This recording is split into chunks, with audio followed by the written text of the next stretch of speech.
Apmierinātība. Sveiki, draugi! Šīs nedēļas afirmācija ir apmierinātība. Palasīsim, ko Svamija Krienanda raksta par apmierinātību.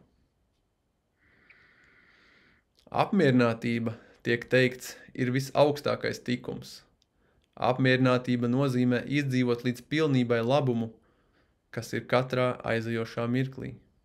Galvenokārt tas nozīmē dzīvot aiz tagadnes mirkļa, mūžīgajā tagad.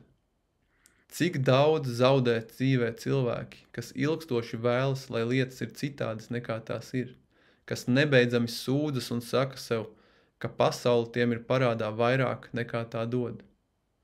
Mums ir jāsmaida iekšēji ar Dievu, zinot, ka dzīve ir viņa sapnis.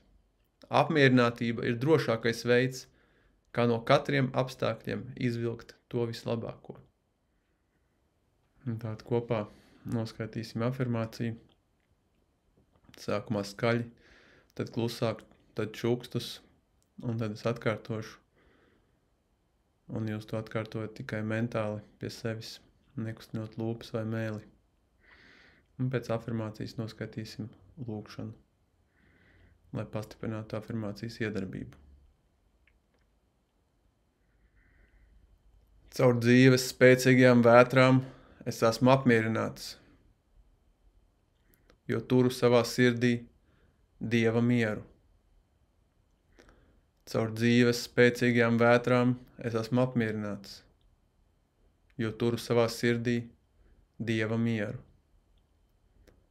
Caur dzīves spēcīgajām vētrām es esmu apmierināts, jo turu savā sirdī Dieva mieru. Caur dzīves spēcīgajām vētrām es esmu apmierināts, jo turu savā sirdī Dieva mieru. Caur dzīves spēcīgajām vētrām es esmu apmierināts, jo turu savā sirdī Dieva mieru. Caur dzīves spēcīgajām vētrām es esmu apmierināts, jo turu savā sirdī Dieva mieru. Un tā atkārtojot aiz manis tikai mentāli, nekustinot lūpas vai muti. Caur dzīves spēcīgajām vētrām es esmu apmierināts, jo turu savā sirdī Dieva mieru.